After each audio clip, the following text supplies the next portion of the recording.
कोई दुकानदारी कर रहा है, कोई रेडी लगा रहा है, कोई हाकर है, कोई बस चला रहा है, कोई कंडक्टर है, कोई ड्राइवर है, कोई कुछ है, कोई कुछ है। अल्लाह ताला ने हमें हमारी रोजी का एक बड़ा खूबसूरत जरिया टीचिंग, एजुकेशन, जॉब की सूरत में हमें दे दिया, और हमें पूरा महीना नहीं, हम एक उस दिन हमें एक कलेक्टिवली हमारी अमाउंट हमारे खाते में आ जाती है जनाब, इसे इस्तेमाल करें। इसमें उसका जितना शुक्र अदा करें उतना स्पेस नहीं है स्पेस। दूसरी बात, service, retirement, promotion, it's a part of service. ये सर्विस का हिस्सा है। जिस दिन अब्दुल्ला साहब ज्वाइन हुए या हम सारे ज्वाइन हुए, हमें इस बात का उसी दिन ही पता कि हमने फलां डेट को रिटायर होना है। बाकी है जिंदगी का तसलसल, वो हमें इजाजत देता है कि नहीं देता, वो एक अलग मैटर है। लेकिन हमें रिटायरमेंट के ऊपर खुशी का इजहार करना चाहिए, मुसर्रत का इजहार करना चाहिए। क्यों? हमारा इस्लाम भी हमें यही दर्ज है कि मोमिन की शान ये है कि उसका हर आने वाला दिन उसके पिछले दिन से बेहतर होना चाहिए। रिटायरमेंट का ये कतई मकसद नहीं है कि जनाब अब मैं बूढ़ा हो गया, मेरे असहाब जो है वो अब जवाब दे गए हैं, अब मैं कुछ नहीं कर सकता। और जनाब जितना पैसा अब्दुल्ला साहब उसके आज इश्तिहार दे वो लेना कुड़ियां नहीं लग जाती।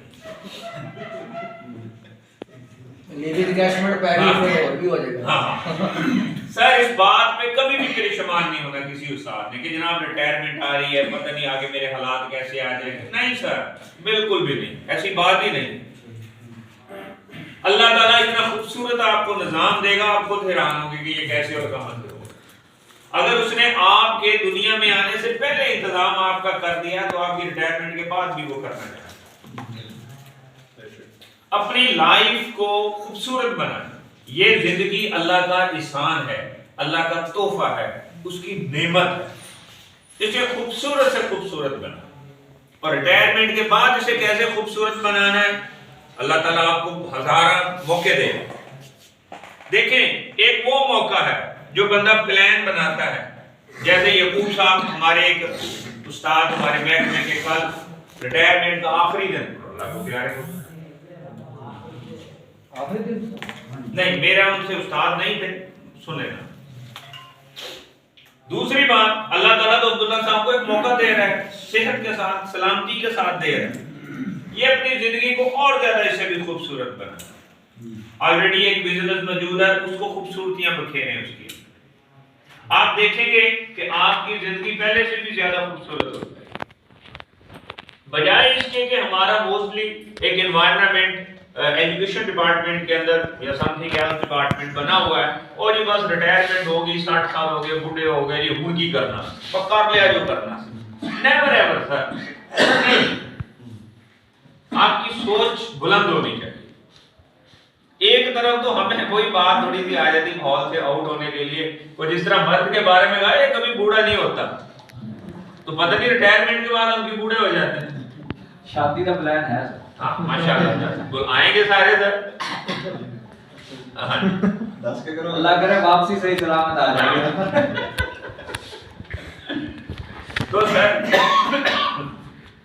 जहां तक रिटायरमेंट का तो अल्लाह का है, ये आज देखना हम में से बहुत सारे साथी जो ही नंबर लगता जाएगा। ये कोई नई बात नहीं है, ये पुरानी बात है, बल्कि हमें उस दिन मालूम थी जिस दिन हम पहले दिन ज्वाइन हुए आ गए, ये कोई भी साथी ज्वाइन होता है, बल्कि हम में सब में हम इस इंतजार में बैठे हुए यार मैंने कब रिटायर होना, मैं अगली सोच सोचूं। सर उससे आप देखेंगे कि आपके अज़ा, आपकी सोच आपका साथ देगी, बदलेगी।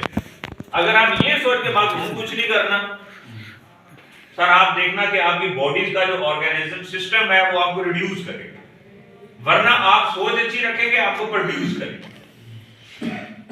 और यही इंसान की फितरी तकाज़ा है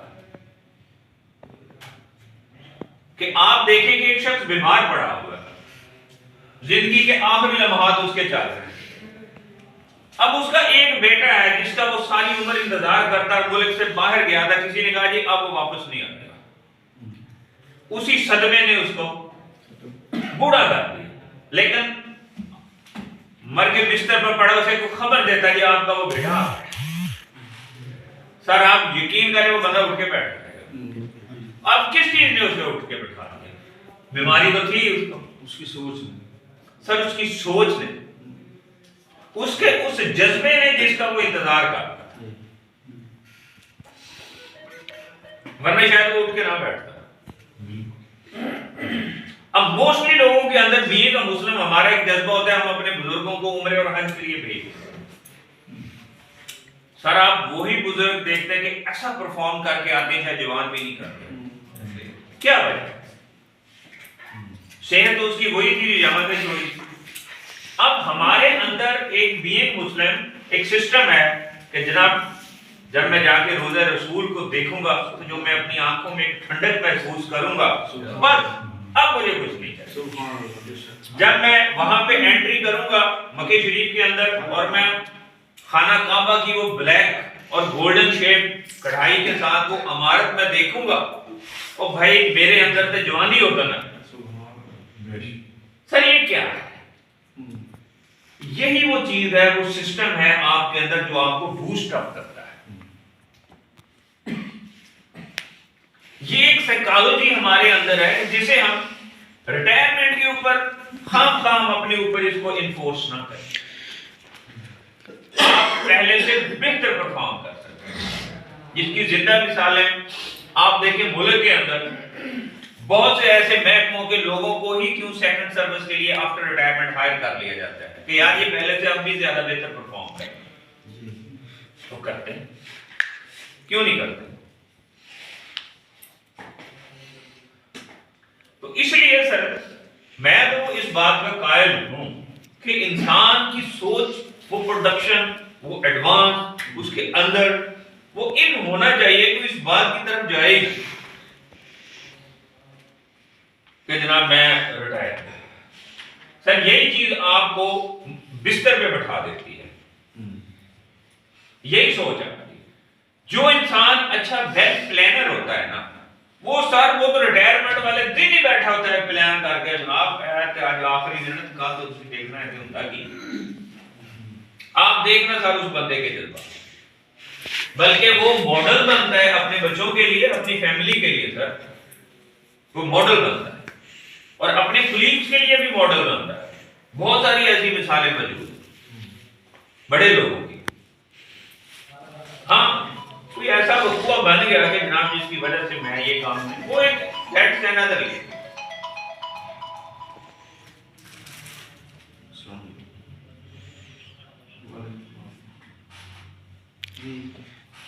जी तकरीब हो रही है।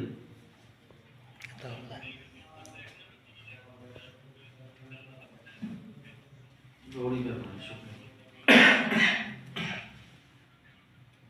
ठीक हो, इमरान साहब होंगे, आपने इमरान ठीक पता तो सर हमारी तमाम तरफ दुआएं आपके साथ। अल्लाह आपको सेहत वाली जिंदगी और जज्बे वाली जिंदगी, अच्छी सोच, पॉजिटिव, और आप अपने अंदर जो अल्लाह ने आपको सलाहियतें दी हैं उन्हें आगे जाके मजीद अपने तजर्बे से और ज्यादा इंप्रूव करें। सर डॉक्टर को कभी आपने देखा कि रिटायरमेंट के बाद वो घर बैठ गए? आज भी उनके क्लिनिक और लोग लाइनों में लगे होते हैं कि यार ये प्रोफेसर रिटायर बंदे से टाइम लेते हैं। हमारे मोस्टली सियासतदान जो है वो 70 साल में काम शुरू करते हैं। Exactly sir. कभी देखा सर किसी उसने अपनी डॉक्टरी या अपने पेशे का काम छोड़ दिया कि जनाब बूढ़े हो गए बस रिटायर हो? Sir never. तो सर मैं तो चाहे तलबा हूँ चाहे असातिज़ा कराम हूँ, रिटायरमेंट इट्स अ पार्ट, ये एक जस्ट एक सिस्टम का हिस्सा है जिससे आप अलहदा होते हैं। बीइंग इंसान इंसानों से कभी अलहदा नहीं होता। सर ये आपका अपना अदारा है, आप जब मर्जी आए हमारे साथ आए, गपशप करें, जब घर दिल न लगे, इधर उधर कोई परेशानी हो, सर हम सारे आपके साथ हाजिर हैं। नंबर 2, हमारी को कुछ एडमिन की ड्यूटियां होती हैं। सर आपकी फाइलें, मेरी कोशिश थी कि आपके जिस दिन जाएं तो हम आपकी टेबल पे रख के आपको दें, लेकिन अनलकीली वो आपकी वजह से थोड़ी सी वो तैयार नहीं हो सकी। डेफिशिएंसी मैं आपको रोजाना रियलाइज कराता रहा लेकिन वो नहीं हो सकी। सर उसके बावजूद भी जो ही हो जाती हैं, चाहे हम सड़क के ऊपर क्यों ना खड़े हों, हम एजुकेशन वाले ऐसे दीवाने हैं कि कोई अड्डे पे खड़ा भी साइन करवाने के लिए हम कहते ले आया यार ठीक है।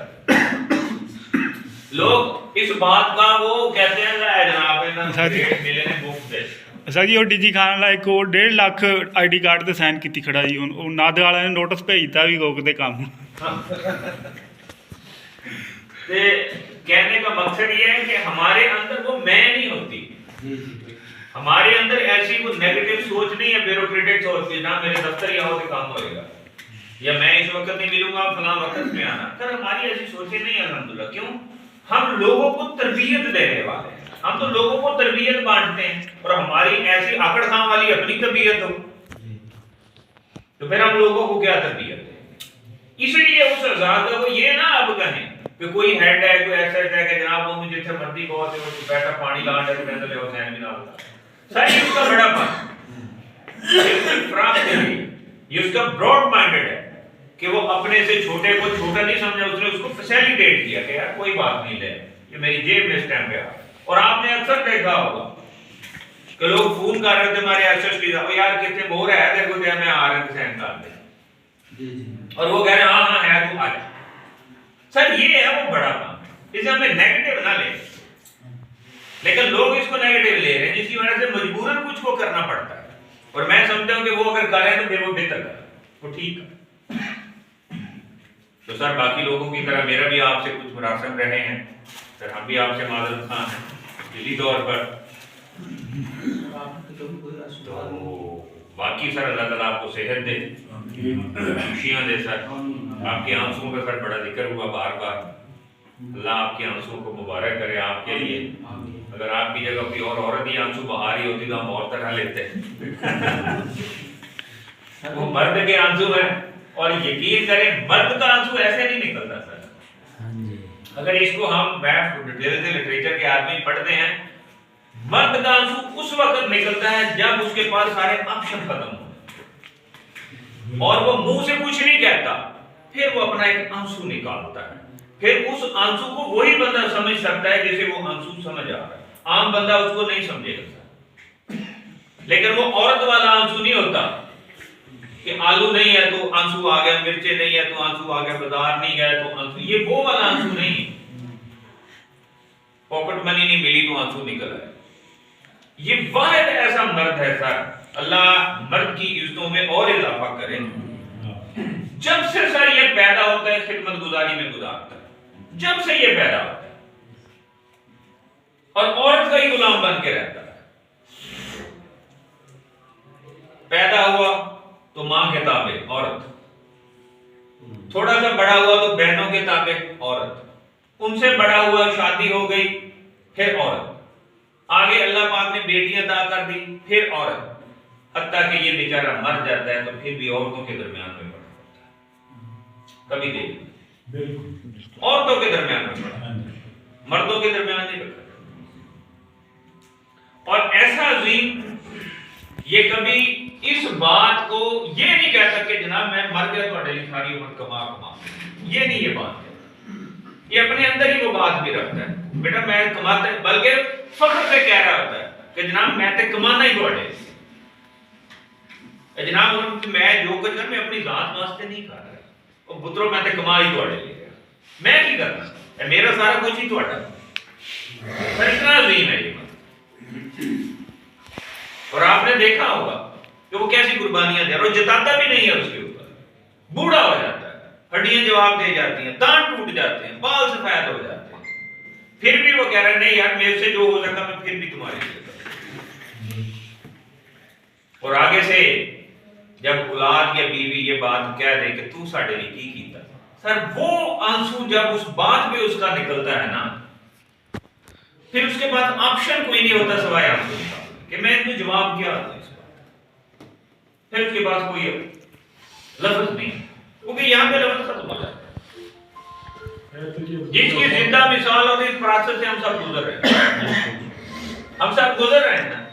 शायद किसी भी अपनी बीवी को कहना कि इन सर्दियों के अंदर एक सुबह से बाइक के ऊपर मेरी जगह पे 64 में ड्यूटी करके आना, बाइक पे जाके सर्दियों के दिन सर सलाम पेश करूंगा उस औरत को, चाहे पीछे बैठ गया, अगले दिन सर नहीं आएगा, लेकिन सलाम फिर उस मर्द को कि सर कितनी ठंड होती है, जम जाते हैं यहां तक आ जाते हैं, किस लिए यार मेरे बीवी मेरे बच्चे को, मैं नहीं क्रिएट और जताता भी नहीं है सर उस बात को,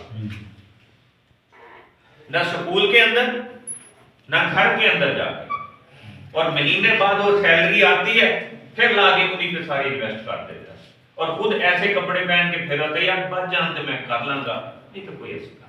बिल्कुल, क्या बिल्कुल सर उस मर्द को जब ये बात कही जाती है ना कि तू साडे लिए की कीता, सर फिर उसका वो आंसू जो निकलता है ना वो बड़ा खतरनाक है। वो होता पानी का है मगर मैं समझता कि पूरे जिस्म का ब्लड उस आंसू में छुट के पाएगा, लेकिन वो नहीं सबको नजर आता। क्यों? सर वो जिसका आंसू निकल रहा होता ना उसे ही पता होता है कि मेरे अंदर से वो गम कैसे, बाकियों को नहीं सर। सर अल्लाह ताला आपको सलामत रखे, बातें तो शाम तक नहीं खत्म होंगी, लेकिन दिन खत्म हो जाएगा फिर अगले दिन आप हमारे सिस्टम का हिस्सा नहीं रहते, ये हमारी मजबूरी है। कुछ मजबूरियां मैं मानना होती हैं, लेकिन शुक्र अदा करना कि सेहत और सलामती के साथ अपने घर जा रहे हैं, इज्जत के साथ जा रहे हैं, इससे बड़ी और कोई चीज नहीं होती सर कि इज्जत के साथ एक बंदा अपने घर जा रहा है और इतने दोस्तों के सहारे और एक मान के साथ उसको घर जा रहा है। सर हमारी काम करना है आपके साथ, सर हमारी तरफ से दफ्तर क्या, ये क्या, वहां क्या, जहां तक हो सका सर जी हम आपके साथ। आपको किसी भी महकमे में अकाउंट ऑफिस में आगे प्रॉब्लम तो सर हम आपके साथ इंशाल्लाह, आपको प्रॉब्लम नहीं आती आपके साथ। अल्लाह आपको अपनी हिफ्ज़ में